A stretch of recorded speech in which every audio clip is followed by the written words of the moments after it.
अभी तक मैं नहीं समझता वो फाइनल डिसीजन हुआ है। हुआ तो अनाउंस हो जाएगा, सबको पता चल जाएगा कि इलेक्शन कब होगा, फौरन होगा, वक्त देके होगा। सब्सक्राइब करें और बेल दबाएं ताकि कोई खबर रह न जाए। पाकिस्तान पीपल्स पार्टी जो है वो अपना मार्च मुकम्मल कर चुकी है और अब आगे तहरीक अदम एतमाद के लिए बड़ा पेश हैं। तो यहाँ सिंध की बात कर लेते हैं क्योंकि आप भी मेंबर नेशनल असम्बली हैं। यहाँ क्या आपने ऑफ़र कर दिया है ऐसा मुत्तहिदा कौमी मूवमेंट को कि आपको यकीन है कि MQM भी अब आपके साथ आएगी? अब पंजाब में तो नून लीग की बातें हो रही हैं कि शायद वो वज़ारत आला काफ लीग को दे दे। आप भी MQM को वज़ारत आला दे देंगे? बहुत शुक्रिया। देखें जी, आपने सबसे पहले लॉन्ग मार्च का जिक्र किया और वो लॉन्ग मार्च जो पाकिस्तान पीपल्स पार्टी ने तनतनहा कराची से लेके इस्लामाबाद तक और पूरे पाकिस्तान के आवाम को जो यकजा किया, जिसमें बिलियन ऑफ पीपल्स जो हैं वो शामिल हुए और पुरअमन तरीके से उसका इख्तिताम हुआ, जहां कराची से इस्लामाबाद तक कोई एक गमला नहीं टूटा, कोई एक शिकायत नहीं हुई। लेकिन इतना ज़रूर हुआ कि आपने देखा कि वो इमरान खान साहब जो किसी के अयादत और ताज़ियत करना तो गवारा नहीं, वो किसी निकलते नहीं थे, उनको निकलने पे मजबूर कर दिया। दर दर आज वो ठोकरे खा रहे हैं। कभी वो बहादराबाद जाते हैं तो कभी चौधरियों के घर जाते हैं तो कभी कहाँ वो घूम फिर रहे हैं। शुक्र है उनके सरिया निकला और फिर उनकी लैंग्वेज और चीखें बता रही हैं कि किस अंदाज से पाकिस्तान पीपल्स पार्टी को अचीवमेंट हुई। वो जो PDM एक साल पहले हमारे मौक़िफ़ से पीछे हटी थी और इस्तीफों पे थी, आपने देखा कि हमारा मौक़िफ़ था कि पार्लिमानी और जमहूरियत को हम डिरेल नहीं होने देंगे। इन हाउस चेंजिंग की हमने बात की थी, आईनी और कानूनी तरीक़ेकार को अपनाने की बात की थी। इस पर आज तमाम पीपल्स पार्टी की जीत हुई और रहा MQM एक पॉलिटिकल जमात है। हमने पहले भी हमारे साथ शरीक इक़्तिदार रही, अब भी वो शामिल होने जा रही, क्योंकि देखें MQM हो, PTI हो या दीगर अदर जो अलायंस है, वो आवाम से वादे करके आए थे। एक सुहाना ख्वाब दिखाया गया था कि 50 लाख घर और 1 करोड़ नौकरियां दी जा रही थी, IMF में नहीं जाना था, खुदकशी करनी थी, कशकोल तोड़ देना था।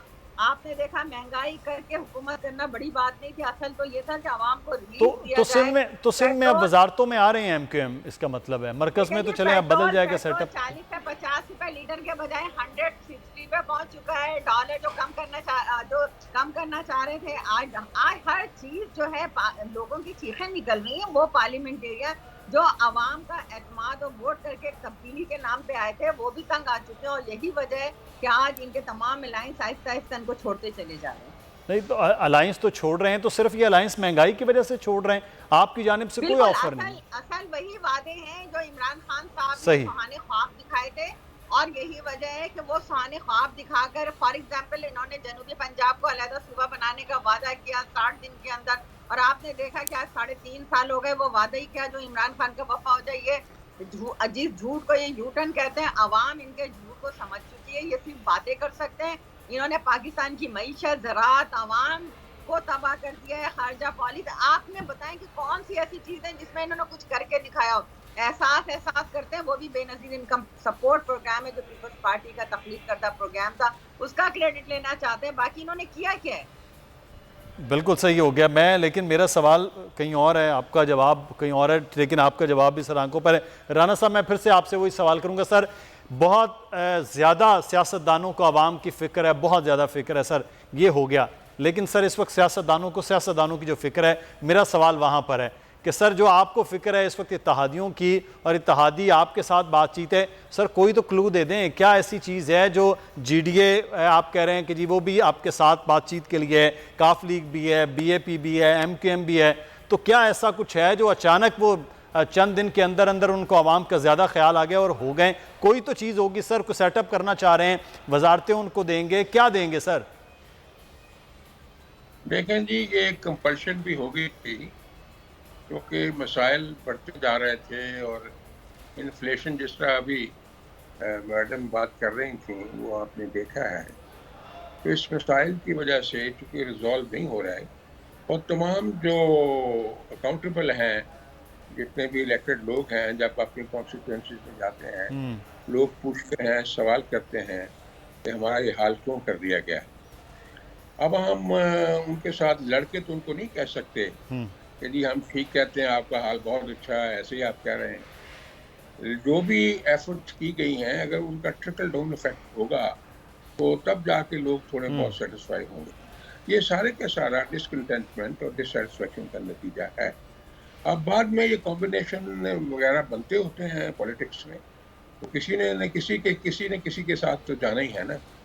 तो अब जो इस पे हम बहुत ज़्यादा नाराज़ हो जाते हैं कि जी जो ये नो कॉन्फिडेंस मूव है, जी अगर वो लॉ के मुताबिक है, कॉन्स्टिट्यूशन के बिल्कुल मुताबिक है। है और अकॉर्डिंग टू द बुक है, तो ये एक डेमोक्रेटिक प्रोसेस का हिस्सा है। बिल्कुल इसमें बहुत ज़्यादा रंजीदा खातिर होने की कोई ज़रूरत नहीं है। इसलिए बेहतर है कि इसको इसे चलने दिया जाए कानून के मुताबिक, और जो 63A जो है जी आर्टिकल, उसकी जो रिक्वायरमेंट है उसको पूरा किया जाए, उसमें रुकावट भी न डाली जाए और हर आदमी को अपना वोट देने का हक है, उसको हक इस्तेमाल करने दिया जाए। अगर वो कानून को वायलेट करेगा, जो भी कानून है, तो खुद ब खुद उसके खिलाफ एक्शन हो जाएगा। अगर कोई वोट डालेगा और फ्लोर क्रॉस करेगा और पार्टी लीडर जो है वो डिक्लेरेशन भिजवाएगा स्पीकर को, और speaker with in 2 days election commission के पास भिजवाएगा, चीफ इलेक्शन कमिश्नर के पास। चीफ इलेक्शन कमीशन सारे कमीशन के सामने वो सारा कुछ रखेगा और जो भी वो फैसला करेगा उसको 1 महीने में करना पड़ेगा, जी हाँ और उसके बाद जो अग्रीव्ड होगा वो सुप्रीम कोर्ट में चला जाएगा।